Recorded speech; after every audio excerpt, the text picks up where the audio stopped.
भगवान, क्यों आखिरकार हम लड़कियों के साथ ही ऐसा होता है? न मेरा मायका अपना रहा, न मेरा ससुराल। अब मैं कहाँ जाऊँ, कहाँ जाकर रहूँ? माँ बाप और सास ससुर के होते हुए भी खुद को बेघर महसूस कर रही हूँ। क्या एक लड़की का अपना कोई घर नहीं होता? न उसका मायका उसका घर होता है और न ही उसका ससुराल। आखिरकार सुहानी के साथ ऐसा क्या हुआ था जो ना ही उसका ससुराल उसका घर था और ना ही उसका मायका? सुहानी ऐसा क्यों कह रही थी? घर होते हुए भी सुहानी खुद को क्यों बेघर महसूस करती है? आइए इसके पीछे की कहानी को जानने के लिए कुछ समय पीछे चलते हैं। मैंने सोचा है हम घर में रॉयल ब्लू कलर का पेंट करवाएंगे और रॉयल ब्लू कलर का सोफा सेट भी लेकर आएंगे। लेकिन भैया, वॉल और सोफा सेट का कलर एक जैसा रहेगा तो काफी अजीब नहीं लगेगा? मेरी मानिए, हम सी ग्रीन कलर का पेंट करवाते हैं और व्हाइट कलर का सोफा सेट लेकर आएंगे। इससे रिच वाली भी वाइब आएगी। सुहानी बेटा, तेरा काम है घर की साफ सफाई करना और खाना बनाना, ना कि यूं बड़ों में बैठकर अपनी राय देना। किसी ने तुझसे पूछा है जो तू अपनी राय दे रही है? ये सब जाकर अपने ससुराल, अपने घर में करना। ये तेरा मायका है, यहाँ वही होगा जो हम लोग चाहेंगे, समझी? लेकिन माँ, मैं तो बस। सुहानी, तुम्हारी माँ ने क्या कहा तुमने सुना नहीं? जाओ और जाओ चाय बनाकर लेकर आओ। जिस घर में सुहानी जन्मी थी, पली बड़ी थी, वो घर ही उसका अपना नहीं था। सुहानी, ये कोई समय है घर आने का? 9 बज गए हैं रात के। माँ, मैंने आपको कॉल करके बताया था ना कि मैं ट्रैफिक में फंसी हुई हूँ। रोज रोज घर लेट आना, ट्रैफिक का बहाना करना, ये सब जाकर अपने घर करना, समझी? यहाँ ये सब करने की कोई जरूरत नहीं है। फिर से अपनी माँ के मुंह से घर को लेकर ताने सुन सुहानी गुस्से में अपने कमरे में चली जाती है। सुहानी के घर वाले हमेशा उसे यही ताना दिया करते थे। ऐसे ही एक दिन दूध लेने गई थी या किसी फैशन शो में गई थी? कितनी बार मना किया है शॉर्ट्स पहनकर घर से बाहर मत जाया कर। तू समझती क्यों नहीं है? तू पराया धन है। कल को जब तू अपने घर जाएगी तो वहाँ जो मर्जी चाहे करना, लेकिन यहाँ तुझे अपनी इज्जत बचा कर रखनी होगी। माँ, बस भी करो, थक गई हूँ आपके मुँह से ये सुन सुनकर कि मैं पराया धन हूँ। जो करना है अपने घर में जाकर करो। क्या ये मेरा घर नहीं है? ये तेरा मायका है। लड़की का अपना घर उसका ससुराल होता है, मायका नहीं। अगर ऐसी बात है ना तो ठीक है, कर दो मेरी शादी, कम से कम इन तानों से तो बचूंगी। इतना कहकर सुहानी गुस्से में अपने कमरे में चली जाती है। समय गुजरता है और सुहानी के माता पिता उसका रिश्ता तय कर देते हैं और आज सुहानी की शादी होती है। भगवान जी, मैंने आपसे कभी कुछ नहीं मांगा, लेकिन आज आपसे मांग रही हूँ। जो ताने मुझे मेरे मायके में मिले हैं वो मेरे ससुराल में मुझे कभी ना मिले। मेरा मायका ना सही, लेकिन मेरा ससुराल तो मेरा अपना घर होगा ना। अपनी कृपा बस मेरे पर बरसाए रखना। सुहानी भगवान से प्रार्थना करती है। थोड़ी देर में बाराती आते हैं और सुहानी शादी कर अपना मायका छोड़ अपनी ससुराल पहुंच जाती है और आज सुहानी की पहली रसोई की रस्म होती है। हमारे घर में तो नई नवेली बहू अपनी पहली रसोई की रस्म में गुड़ का हलवा बनाती है। मैं भी गुड़ का हलवा बना देती हूँ, सभी को बहुत पसंद आएगा। सुहानी अपनी पहली रसोई की रस्म में अपने ससुराल वालों के लिए गुड़ का हलवा बना रही होती है कि तभी सुहानी की सास पार्वती मुंह पर हाथ रखते हुए किचन में आती है। अरे सुहानी बहू, ये बदबू कैसी आ रही है? हलवा जला दिया क्या तूने? अरे नहीं माँ जी, तो गुड़ की खुशबू है। वो क्या है ना, हमारे घर में नई नवेली बहुएं अपनी पहली रसोई की रस्म में गुड़ का हलवा बनाती हैं, इसीलिए मैंने भी वही बनाया है। सुहानी बहू, एक बात कान खोलकर सुन ले, ये घर मेरा है तो यहाँ की चीज भी मेरे हिसाब से बनेगी। ये गुड़ का हलवा बनता होगा तेरे घर में, लेकिन यहाँ ऐसी चीज नहीं बननी चाहिए। इसे उठाकर कूड़ेदान में फेंक और मूंग दाल का हलवा बना। अपनी सास के मुंह से भी अपनी माँ वाला ताना सुन सुहानी को काफी हैरानी होती है और अब ऐसे ही कुछ दिन गुजरने लगते हैं। अरे सुहानी बहू, शाम के 5 बज चुके हैं और तूने अभी तक शाम की आरती की तैयारी नहीं की। लेकिन माँ जी, शाम की आरती तो 6 बजे होती है। मेरे घर में तो हमेशा 6 बजे ही आरती की जाती थी। बहू, ये तेरा घर नहीं ससुराल है। यहाँ के रीति रिवाज हमारे मुताबिक होते हैं, ना कि तेरे घर वालों के मुताबिक। अपनी सास का ताना सुन बेचारी सुहानी जल्दी से आरती की तैयारी करती है और आरती गाकर सभी को प्रसाद देने लगती है कि तभी ये क्या सुहानी बहू, आरती गाकर सबको प्रसाद दे रही है? हमारे घर में 1 घंटे तक आरती चलती है, 5 मिनट तक नहीं। लेकिन माँ जी, मेरे घर में तो ऐसे ही पूजा होती थी। तो तू जाकर अपने घर में वैसी पूजा करना। तेरे ससुराल में तो ऐसी ही पूजा होगी। आप क्यों मुझे बार बार घर का ताना देती रहती है? क्या ये घर मेरा नहीं है? ये तेरा ससुराल है। घर तो लड़कियों का मायका होता है, ससुराल नहीं, समझी? सुहानी समझ चुकी थी कि जो उसने अपनी आधी जिंदगी अपने मायके में सुना है, अब वही उसे अपनी पूरी जिंदगी अपने ससुराल में सुनना होगा। ऐसे ही समय गुजरता है और एक दिन, माँ जी, ये लीजिए आपकी चाय। सुहानी सोफा पर बैठी अपनी सास को चाय का कप दे ही रही होती है कि तभी अचानक सुहानी के हाथ से कप छूटकर सोफे पे गिर जाता है, जिसे देख पार्वती गुस्से से सुहानी पर भड़क उठती है। कि तूने क्या किया? जानती भी है सोफा सेट कितना महंगा था, पूरा खराब कर दिया। अरे इतना ही चीजों का नुकसान करने का शौक है तो अपने घर में जाकर करना, यहाँ क्यों कर रही है? बस करिए माँ जी, जब देखो अपना घर अपना घर। अरे मेरा घर कोई है भी या नहीं? और जिसे आप अपना घर कहती है ना, वैसे तो ये आपका भी घर नहीं है, क्योंकि ये घर आप अपने साथ दहेज में तो लेकर नहीं आई थी। जिस तरह से मैं इस घर की बहू हूँ, वैसे ही आप भी इस घर की बहू हैं, समझिए आप। अपनी बहू का ऐसा जवाब सुन पार्वती को बड़ी हैरानी होती है। सुहानी अपने कमरे में चली जाती है और अपनी माँ सुषमा को कॉल करती है। मेरा यहाँ बिल्कुल भी मन नहीं लग रहा है, मैं घर आने की सोच रही हूँ। इस बार 2-3 महीने रुक कर जाऊंगी। तेरा दिमाग तो खराब नहीं हो गया है? ये तेरा घर नहीं मायका है, और मायके में बेटियां हफ्ते 10 दिन के लिए आती हैं। आना है तो हफ्ते भर के लिए आ, वरना अपने घर पर ही रह, समझी? मुझे यही उम्मीद थी माँ आपसे। फिक्र मत करिए, मैं नहीं आऊंगी आपके घर। बस अब बहुत बर्दाश्त कर लिया मैंने। आखिरकार कब तक अपने मायके वालों और अपने ससुराल वालों से ऐसे ताने सुनती रहूंगी? ना ससुराल अपना और ना मायका अपना। जब कुछ है ही नहीं तो मैं यहाँ रह क्यों रही हूँ? मुझे यहाँ से चले जाना चाहिए। सुहानी अपनी ससुराल छोड़कर सीधा एक पीजी में जाकर रहने लगती है। सुहानी के चले जाने से उसके ससुराल वालों को कुछ ज्यादा फर्क नहीं पड़ रहा था। वहीं मायके वालों को तो अब सुहानी से कोई मतलब भी नहीं था। लेकिन कहते हैं ना कि जैसा आप किसी के साथ करते हो वैसा ही आपके साथ भी होता है। अरे नितिन बेटा, तू खाना क्यों नहीं खा रहा? आज मैंने तेरी मनपसंद भिंडी की सब्जी बनाई है। कैसे उतरेगा मेरे गले से निवाला जब मेरी पत्नी ही मेरे साथ नहीं है? ना उस बेचारी को उसके मायके में कोई इज्जत मिली और न ही ससुराल में। उसके जाने से घर में कितना सूना हो गया है। मेरा तो किसी चीज में दिल नहीं लगता। इतना कहकर नितिन खाना छोड़कर अपने कमरे में चला जाता है।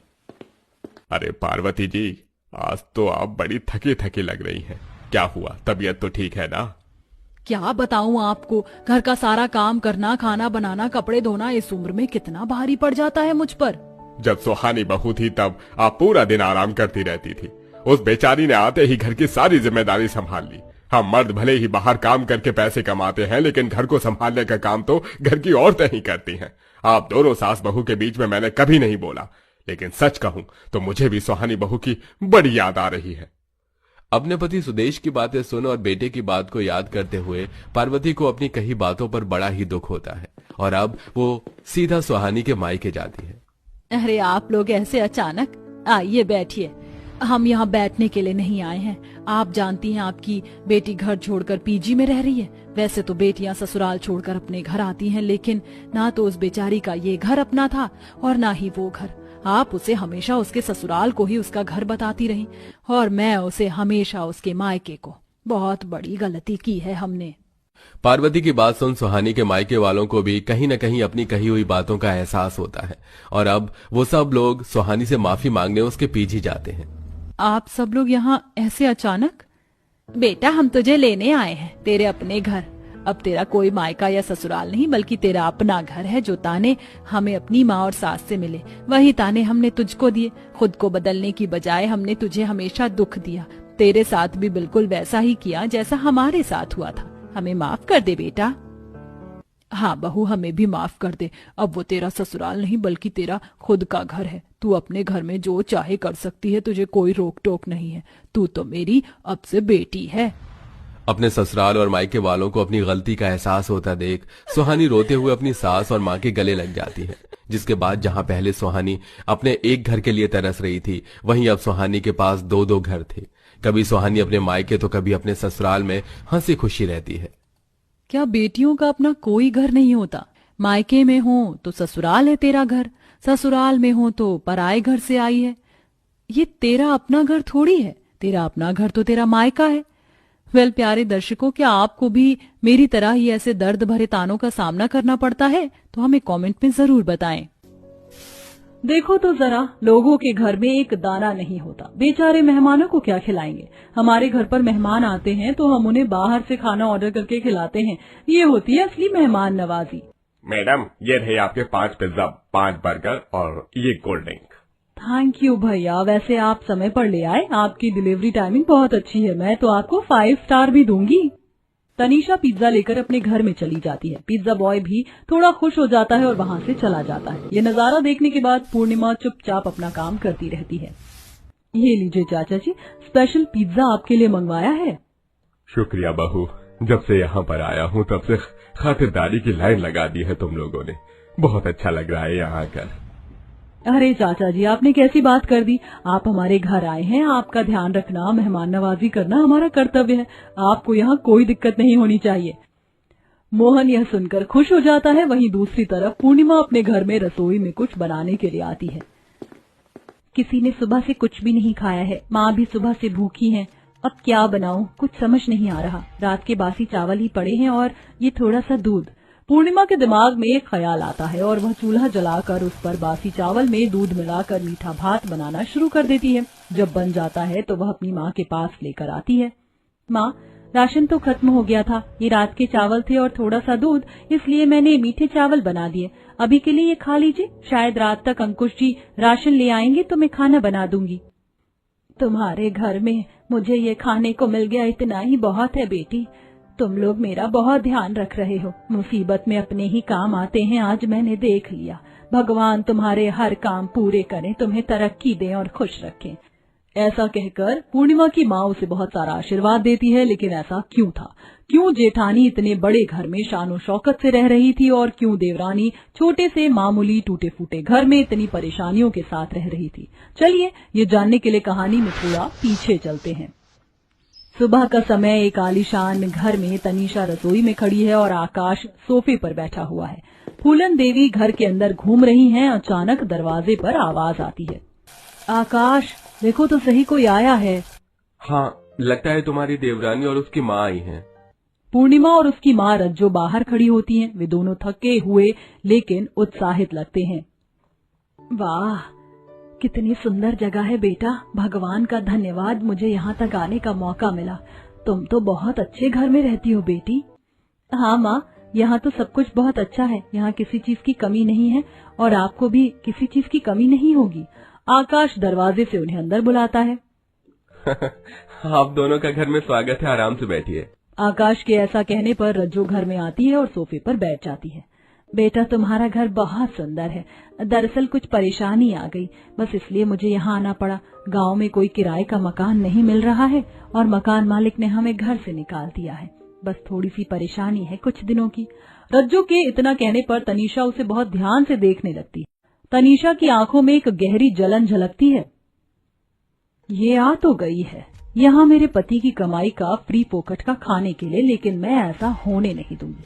मेहमान बनकर आ तो गई हैं, लेकिन बहुत जल्द इस घर से इन्हें दफा कर दूंगी। रात का समय, तनीषा रसोई में खड़ी और सोच रही है कि कैसे इन गरीब मेहमानों से बचा जाए। वह खाने की चीजें इधर उधर छिपा देती है। देवरानी की माँ मुंह उठाकर यहाँ पर आ गई। शर्म तो आई नहीं इन्हें बेटी के मायके में रहने में। मेरा पति फ्री फोकट का थोड़ी ना कमाता है जो इनके ऊपर न्यौछावर करवा दूं। तनीषा चुपके से खाने की चीजें उठाकर अपने कमरे में छुपा देती है। वहीं पूर्णिमा के कमरे में रज्जो अपनी बेटी के पास बैठी होती है। वे बातचीत करते हुए कमरे में ही खा रहे हैं। बेटा, ये रोटियां कितनी बढ़िया बनी है। तुम्हारे ससुराल में तो बहुत बढ़िया पकवान बनता है। माँ, ये लो और खाओ। जब तक आपकी बेटी है आपको कोई परेशानी नहीं होगी, ये मेरा आपसे वादा है। तनीषा कमरे में आती है और चिढ़कर कहती है, ओह अच्छा, फ्री का खाना खाया जा रहा है। तोड़ो तोड़ो, मुफ्त की रोटियां हैं, तोड़ो। जेठानी जी, आप ये कैसी बातें कर रही हो? आप हमें इस तरह ताने क्यों दे रही हो, जबकि मेरा भी इस घर में उतना ही अधिकार है जितना आपका है। तुम लोग इतना भी नहीं समझते। इस घर में मेरे पति की कमाई आती है, ना कि तुम्हारे की। तुम्हारा पति निठल्ला टेम्पररी कंपनी में काम करता है, उसके 10,000 रुपए से ये घर नहीं चलता। फूलन देवी ये सब सुनकर भी अनसुना करके वहाँ से अपने कमरे में चली जाती है। तो वहीं दूसरी तरफ देवरानी को जेठानी की बातों का बुरा लगता है। वह अपनी सास के कमरे में जाकर उनसे कहती है, माँ जी, दरअसल मुझे आपसे कुछ बात करनी है। जब जेठानी जी और मैं, हम दोनों ही इस घर में बहू हैं, तो हम दोनों का ही अधिकार बराबर होना चाहिए। फिर जेठानी जी इस तरह ताने क्यों देती हैं? मैंने देखा है उन्हें मेरे मायके वालों का आना खटकता है, इसलिए वह खाने की चीज भी अपने कमरे में छुपा कर रख लेती है। ये तो गलत बात है। तनीषा, सही है, तुम्हें तो मुफ्त में बरतने के लिए इतना कुछ मिल गया। तो तुमने अपनी माँ को भी यहाँ बुला लिया। ये कोई धर्मशाला नहीं है जहाँ तुम किसी को भी मुंह उठाकर बुला लोगी। मन तो करता है कि तुम्हें इस घर से ही निकाल दूं। पूर्णिमा का चेहरा शौक में बदल जाता है। उसे अपनी सास के कहे हर एक शब्द का बहुत बुरा लगता है। ठीक है माँ जी,